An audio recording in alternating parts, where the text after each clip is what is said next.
కడప జిల్లా ప్రొద్దుటూరు పట్టణంలో జరిగినటువంటి తల్లి హత్య కేసులో ఒక్కొక్క విషయం బయటకు వస్తుంది. అనేక అంశాలు దీంట్లో బయటకు రావడంతో ఇప్పుడు ఇది తెలుసుకున్న ప్రతి ఒక్కరి గుండె కూడా పగిలిపోతుంది. ఎందుకంటే కన్న కొడుకే కసాయిలా మారి తల్లి గొంతు కోసి చంపడం రాష్ట్ర వ్యాప్తంగా కలకలం రేపింది. రెండు తెలుగు రాష్ట్రాలలో ఈ అంశం ఇప్పుడు తీవ్ర కలకలం రేపుతుంది. కన్న తల్లిని అతి కిరాతకంగా చంపిన ఘటనలో మృతురాలు లక్ష్మీదేవి భర్త విజయ్ భాస్కర్ రెడ్డి పరిస్థితి ఇప్పుడు ఎంతో దయనీయంగా మారింది. ఎందుకంటే ఆయన ఆ తల్లిని అక్కడే చంపుతున్న సందర్భంలో అదే ఇంట్లో ఉన్నాడు. తండ్రి బెడ్రూమ్లో అదే ఇంట్లో ఉన్నా కూడా నిస్సత్తువతో ఏమీ చేయలేని పరిస్థితిలో ఉండిపోయాడు. కన్న కొడుకు ఇంత దారుణానికి పాల్పడతాడని ఏమాత్రం ఊహించని ఆ తండ్రి నిస్సత్తువతో అదే బెడ్రూమ్లో గడియ బయట పెట్టున్నటువంటి ఆ బెడ్రూమ్లో కూర్చొని ఒంటరిగా విలపించినటువంటి దృశ్యాలు అక్కడ ఏర్పడ్డాయి. కన్న కొడుకు ఇంత దారుణానికి ఒడిగడతాడని అస్సలు ఊహించలేదు ఆ తండ్రి. ఆ తర్వాత జరిగిన పరిణామంతో పోలీసులు వచ్చిన తర్వాత తలుపు తీసి బెడ్రూమ్లో ఉన్నటువంటి తండ్రి తలుపు తీసి ఆ తండ్రి బయటకు వచ్చిన తర్వాత తెలిసింది తన భార్య ఎలాంటి పరిస్థితుల్లో ఉందో.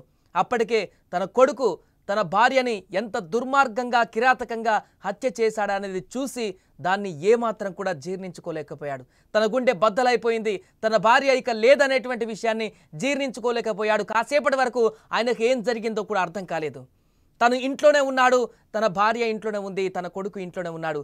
కానీ తన భార్యను చంపుతుంటే, కన్న కొడుకే తల్లిని చంపుతుంటే ఏమీ చేయలేనటువంటి దుస్థితిలో తాను అదే ఇంట్లో ఒక బెడ్రూమ్లో ఉన్నటువంటి సందర్భాన్ని అతను గుర్తు చేసుకుంటూ బాధపడుతున్నటువంటి దృశ్యాలు ఇప్పుడు అక్కడున్న వారినందరినీ కూడా పూర్తిగా కన్నీటి పర్యాంతం చేస్తున్నాయి. బయటకు వచ్చి చెప్తున్నాడు, నేను అసలు ఊహించలేదు ఇలాంటి దుర్మార్గానికి పాల్పడతాడని.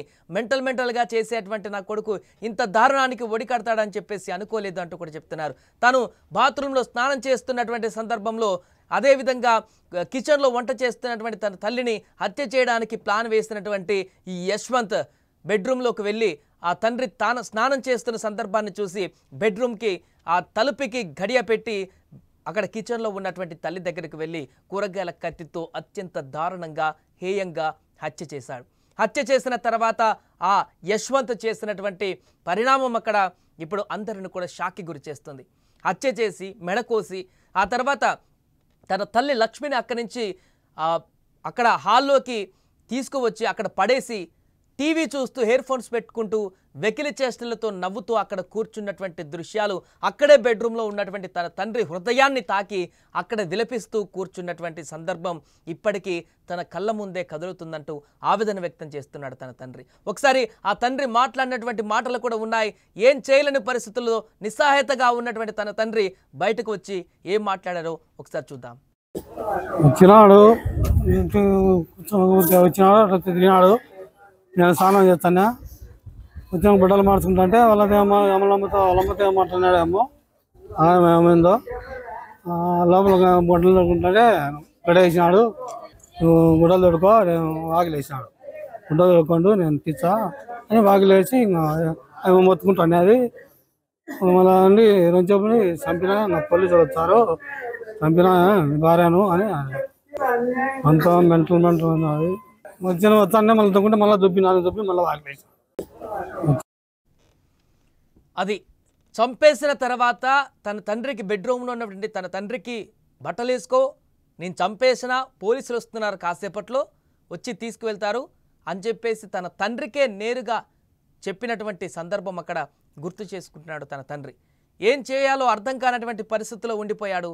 ఒకవైపు కన్న కొడుకు, మరొక వైపు కట్టుకున్న భార్య. అక్కడ ఎలాంటి నిర్ణయం తీసుకోవాలో కూడా తెలియనటువంటి నిస్సహాయతకు లోనైపోయాడు ఆ తండ్రి. ఇన్నేళ్ల పాటు అల్లారు ముద్దుగా పెంచుకున్నటువంటి కొడుకు, ఒక్కగానొక్క కొడుకు రేపొద్దున మాకు తల్లిదండ్రులకి బాసటగా నిలుస్తాడు, మమ్మల్ని ఉన్నత స్థితికి చేరుస్తాడు, మా పేరుని నిలబెడతాడు అని చెప్పేసి అనుకున్నటువంటి ఆ తల్లిదండ్రులకు ఈరోజు భారీ గుణపాఠం చెప్పాడు. ఊహించినటువంటి దారుణానికి ఒడిగట్టాడు. ఇక ఆ తల్లి అయితే ప్రభుత్వ ఉపాధ్యాయురాలుగా ఎంతోమంది విద్యార్థులకు విద్యాబుద్ధులను నేర్పుతూ ఎంతోమందిని ఉన్నత శిఖరాలకు అధిరోహించేలా చేసినటువంటి ఆ ఉపాధ్యాయుల తల్లినే ఈరోజు అత్యంత దారుణంగా హతమార్చాడు ఈ దుర్మార్గుడు. అక్కడ తండ్రి ఇంట్లో ఉన్నప్పటికీ కూడా ఏమీ చేయలేనటువంటి పరిస్థితి. కంప్లీట్గా తనని లాక్ చేసేశాడు, తండ్రిని లాక్ చేసేశాడు, తనను బందీగా మార్చేశాడు. ఆ తర్వాత తల్లిని హత్య చేసి ఒక దుర్మార్గుడిలాగా అక్కడ కూర్చొని టీవీ చూస్తూ తన డెడ్ బాడీని బయటికి పడేసి అక్కడ స్థానికులందరూ గుమికూడి పోలీసులకు సమాచారం ఇచ్చిన తర్వాత పోలీసులు వచ్చేంత వరకు అదే ఇంట్లో కూర్చొని తనకు వెకిలి చేష్టలతోటి వెకిలి నవ్వులతోటి ఇంట్లో కూర్చొని టీవీ చూస్తూ హెడ్ ఫోన్స్తో పాటలు వింటూ కూర్చున్నాడంటే ఆ వ్యక్తి యశ్వంత్ మానసిక స్థితి ఏ రకంగా ఉంది, ఎంత సైకోగా బిహేవ్ చేశాడు, అతని మెంటాలిటీ ఎంత దారుణంగా ఉందనే దానికి ఒక మచ్చు తునక ఇది. అందుకే ఈ వార్త ఇప్పుడు 2 తెలుగు రాష్ట్రాలలో కూడా సంచలనంగా మారింది. కన్న తల్లిని ఇంత అత్యంత దారుణంగా హతమార్చడం అనేది గతంలో ఎప్పుడు కూడా చూడలేదనేటువంటి విషయాన్ని గుర్తు చేసుకుంటున్నారు. ఇంత దారుణంగా బీటెక్ చదువుకున్నటువంటి విద్యార్థి, ఎడ్యుకేటెడ్ అయినటువంటి విద్యార్థి, ఉన్నత స్థితిలో ఉన్నటువంటి తల్లిని ఇంత దారుణంగా హత్య చేయడం అనేది ఎప్పుడు కూడా గతంలో చూడలేదంటూ కూడా అక్కడున్న స్థానికులు కూడా కన్నీటి పర్యాంతం అవుతున్నారు. ఇంత దారుణానికి ఒడిగడతాడని మేము ఊహించలేదంటూ కూడా అక్కడున్న వారందరూ కూడా భయాందోళనకు గురవుతున్నారు. కొడుకు ఇంత దారుణం కూడా చేస్తాడా అని కూడా ఆందోళన వ్యక్తం చేస్తున్నారు. ఇక తండ్రి పరిస్థితి అయితే ఇప్పుడు ఏమీ చేయలేని పరిస్థితి. అటు భార్యను కోల్పోయాడు, ఇటు కొడుకు ఇంత సైకోగా మారుతాడని ఊహించలేకపోయాడు. కొడుకు జైలుకు వెళ్తున్నాడు, భార్య ఇప్పటికే ఈ లోకాన్ని విడిచి వెళ్ళిపోయింది. ఒంటరైపోయినటువంటి ఆ భర్త పరిస్థితి ఇప్పుడు తనకు తాను ఒక నిస్సహాయ స్థితిలోకి వెళ్ళిపోయినటువంటి పరిస్థితి. అతను ఏం మాట్లాడాలో కూడా అర్థం కానటువంటి పరిస్థితి.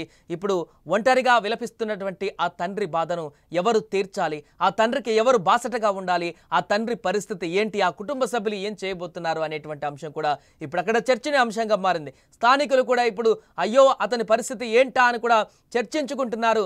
ఆ తండ్రి పరిస్థితి ఏంటి, కుమారుడు ఇలా చేశాడు, భార్య ఇక్కడ ఈ లోకంలో లేకుండా పోయింది, ఇక అతని పరిస్థితి ఏంటి, ఒంటరిగా మారిపోయినటువంటి అతని పరిస్థితి ఏంటి అని కూడా ఆలోచిస్తున్నారు. ఏదేమైనా కూడా తండ్రి ఇంట్లో ఉండగానే తన తల్లిని అత్యంత దారుణంగా హతమార్చినటువంటి ఆ యశ్వంత్కు మాత్రం కఠిన శిక్ష విధించాలంటూ కూడా అక్కడున్న స్థానికులందరూ కూడా ముక్త కంఠంతో నినదిస్తున్నారు.